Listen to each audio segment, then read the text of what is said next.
Aku sih sumber-sumber informasi itu banyak ya, teman-teman bisa akses misalnya PubMed. Kalau di awal-awal kaget tuh hal yang biasa ya, dulu aku juga gitu, apalagi baru masuk langsung. Assalamualaikum warahmatullahi wabarakatuh. Halo teman-teman, selamat datang di Simpatis 2024. Nah, sebelumnya kenalan dulu nih, aku Hanif Istiana dari Ilmu Keperawatan Angkatan 2023. Di sini aku akan sharing bareng dengan seseorang dari Prodi Kedokteran Angkatan 2022. Nah, yuk kita langsung aja kenalan dengan siapa, Mbak? Oke, halo guys, kenalin nama aku Salsabila Putri Raivalita, tapi kayaknya kepanjangan ya. Jadi teman-teman bisa panggil aku Selsa, atau panggil Kak Shell juga boleh. Tuh, jadi seperti yang dikatakan Hanif ya, aku dari Kedokteran 2022. Ya. Halo Kak Shell, gimana nih kabarnya hari ini? Aku alhamdulillah ya, seperti terlihat di muka aku nih. Nah, kira-kira kesibukannya sekarang ngapain nih, Kak? Karena sekarang aku tahun ketiga ya, jadi lagi sibuk skripsi nih. Aduh. Jadi mohon doanya ya. Ya, semangat ya Kak, ditunggu kabar baiknya. Iya, amin. Siap-siap. Oke, karena ini udah banyak pertanyaan yang masuk nih Kak dari teman-teman mahasiswa baru. Mungkin langsung aja ya Kak dari pertanyaan yang pertama. Nah, ini ada yang tanya nih Kak, gimana sih kita tahu ya informasi-informasi itu kita bisa dapat dari mana sih? Oke, informasi ya, berarti kayak bahan belajar gitu mungkin ya. Kalau menurutku sih sumber-sumber informasi itu banyak ya, teman-teman bisa akses misalnya PubMed itu kalau mau nyari jurnal tuh, kalau aku sendiri bisa cari aja di Google, tulis aja PubMed, nanti cari jurnal yang pengen kalian apa istilahnya pengen kalian cari lah intinya ya. Terus selain PubMed kita juga bisa nih gunain fasilitas dari Kalam. Ada yang tahu? Iya, apa sih? Iya, ini Kayaknya dia. Hanif tahu nih. Aku tahu apa ya? Kayak Kalambis. Tuh. Ya. Jadi di Kalambis juga banyak kayak materi kedokteran, soal-soal cutting juga banyak di situ teman-teman bisa pakai buat belajar gitu. Info-info lain juga banyak tuh buat mahasiswa baru tuh berguna banget. Mantap. Tadi kan udah Kalambis pakai website PubMed juga bisa. Ada satu lagi yang bisa kita manfaatin nih. Wah, apa nih Kak? Jadi kita bisa pakai fasilitas perpustakaan FKUGM juga loh. Oh. Jadi teman-teman bisa akses, ini linknya ya, infolib.med.ugm. Nah, di situ tuh kalau pengen akses buku anatomi, buku fisiologi tuh di situ udah lengkap banget. Tinggal cari aja Sobota misalnya, nanti muncul, tinggal di-download PDF-nya. Tapi jangan lupa daftarin akun kalian dulu di perpustakaan. Gitu. Nah, wah banyak banget ya sebenarnya informasi yang bisa kita dapetin di era yang digital seperti sekarang ya Kak. Betul. Nah, jadi teman-teman pinter-pinter aja cari informasi dan memanfaatkan dengan sebaik mungkin. Oke, kita langsung lanjut ke pertanyaan yang kedua dari teman-teman nih. Dia kaget aja gitu karena setiap hari itu ada aja tugas yang dapat dari dosennya. Kira-kira saran atau masukan dari Kak Silsa nih gimana? Oke, kalau di awal-awal kaget tuh hal yang biasa ya, dulu aku juga gitu, apalagi baru masuk langsung tugas abrek-abrek gitu ya. Iya. Tapi tentunya kita perlu strategi kan buat hadapin itu, walaupun nanti insya Allah nih bakal sedikit demi sedikit adaptasi lah, terbiasa lama-lama. Mungkin bisa dimulai dari manajemen waktu gitu, misalnya ada tugas-tugas nih, first teman-teman list dulu tugasnya apa aja tuh, banyak aplikasi yang bisa digunain, misalnya notes di HP, atau kalau nggak mau pakai HP di buku juga boleh, buku kecil gitu. Kalian list dulu tuh. Nah kalau udah tentuin mana tugas yang paling penting gitu. Misalnya based on deadline. Ada yang deadline-nya besok, ada yang 2 hari. Berarti yang besok betul, besok paling atas. Atau ada yang 2 hari tapi itu penting banget. Nah itu juga bisa tuh ditaruh paling atas gitu. Lebih ke apa? Manajemen waktu sih. Dari yang paling simpel tuh pakai notes gitu. Jadi lebih enak terus lebih terinci gitu ya Kak. Jadi kita nggak lupa-lupa lagi sama tugas-tugasnya gitu. Terus lanjut aja. Wah ini sepertinya yang bertanya ini ingin ambis banget sih Kak. Soalnya gimana ini dapat tips and triknya dapat nilai A. Kalau bisa sih IPK-nya 4. Wow, IPK 4 kedokteran. Bah, itu udah paket lengkap gak sih? Jadi iya, kalau menurut aku sih sebenarnya banyak yang bisa dilakuin.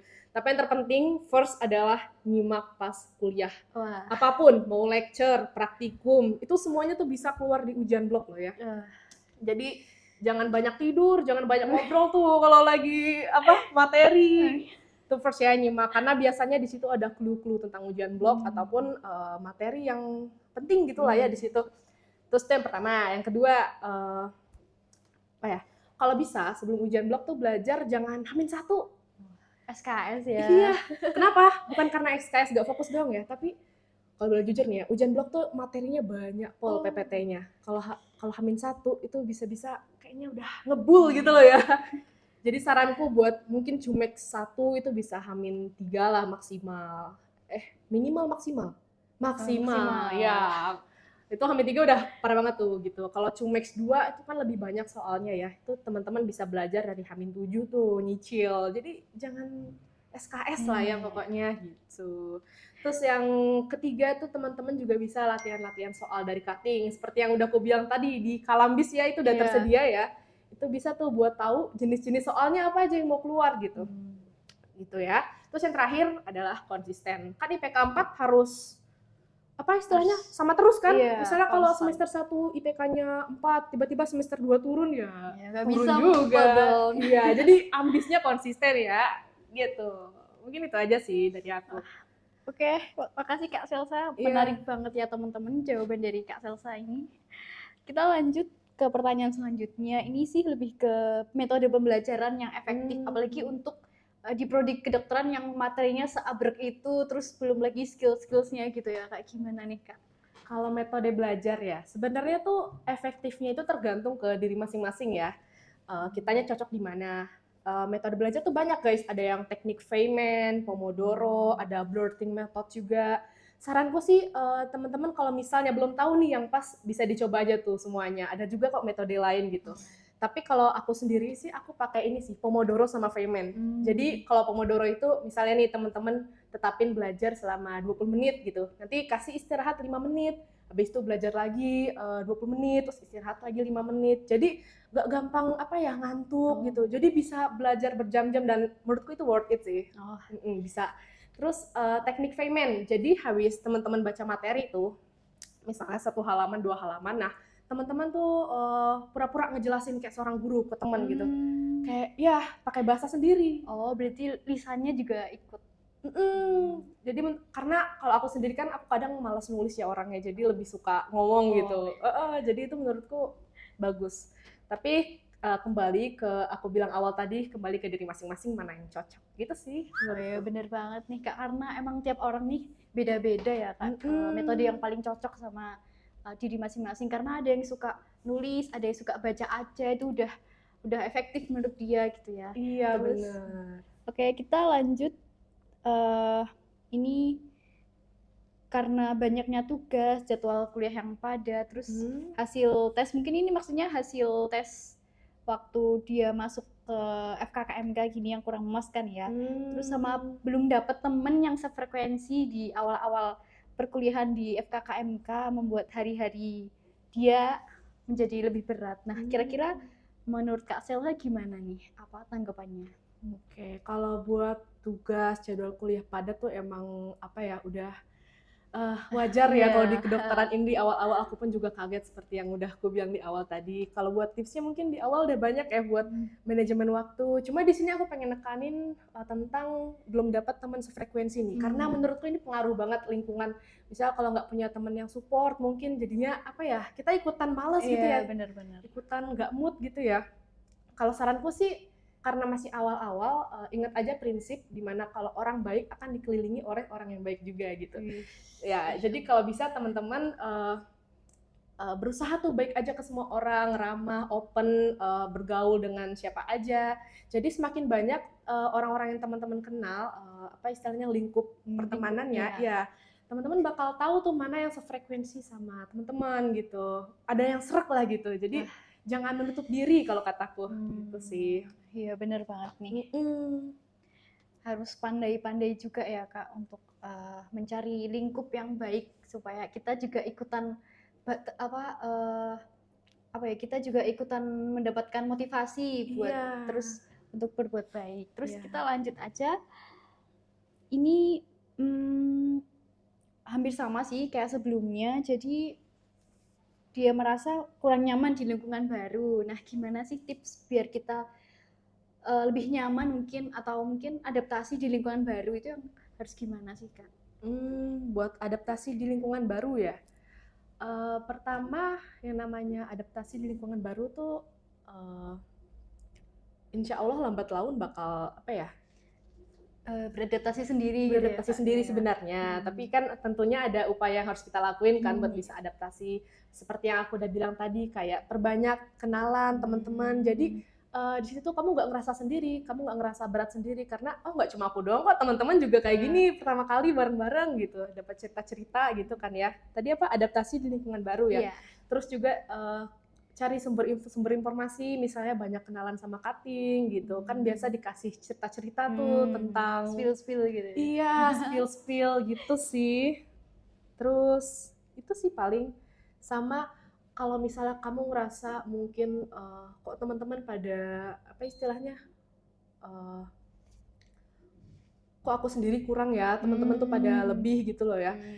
Ingat kalau misalnya perjalanan kita, kecepatan kita tuh sama orang lain tuh beda-beda gitu ya. Kemampuan kita tuh beda-beda. Jadi fokus on yourself, nggak usah ngebandingin diri dengan orang lain. Kamu tuh udah berada di FKUGM aja itu udah termasuk iya, top 3 university itu udah menunjukkan kalau kamu capable berada di sini gitu. Jadi jangan merasa rendah diri gitu loh ya.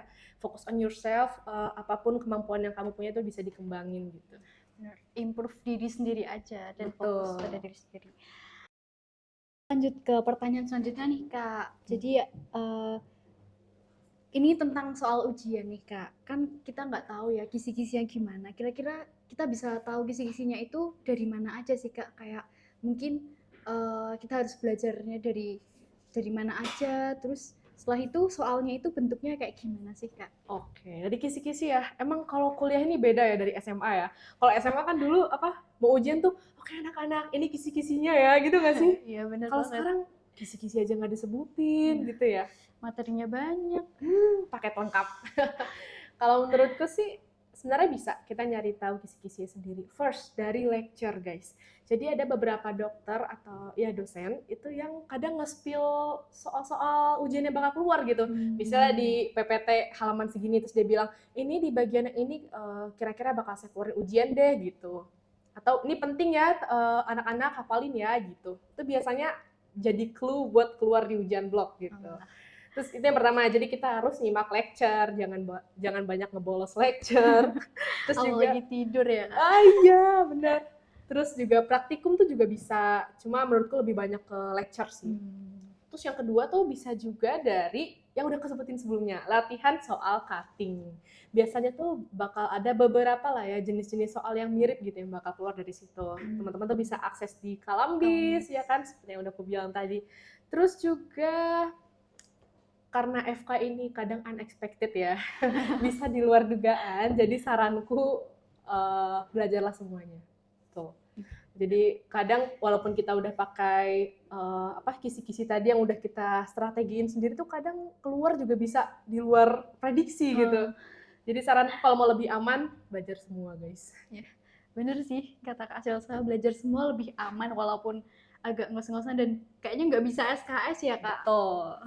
Kayak kita lanjut ke pertanyaan terakhir nih Kak. Gimana nih? Ini sebenarnya lebih ke curhat sih. Jadi aku nggak bisa nih Kak. Kalau udah Netflix kan nih nggak bisa berhenti, terus suka lupa sama tugas-tugasnya. Nah kira-kira gimana sih menurut Kak Selsa nih?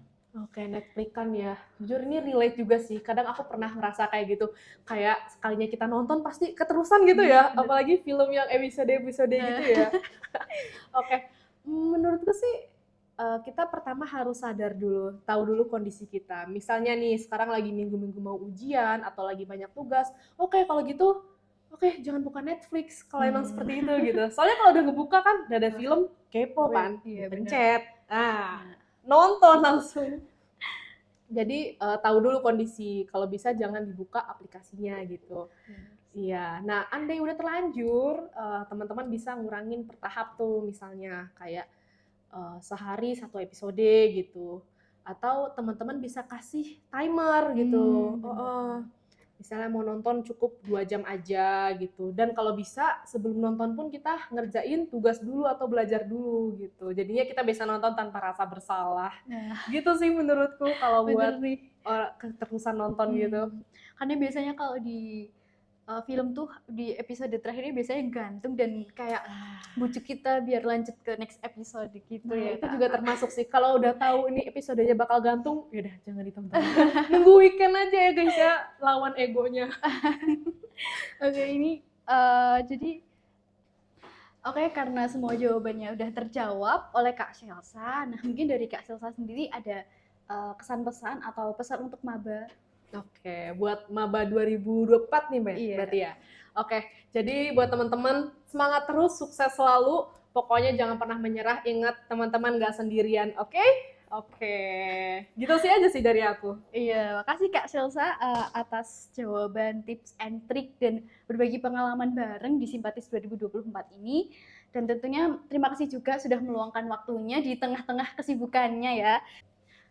Aku Hanif dan Kak Shelsa pamit undur diri. Sampai jumpa di Simpatis berikutnya. Dadah!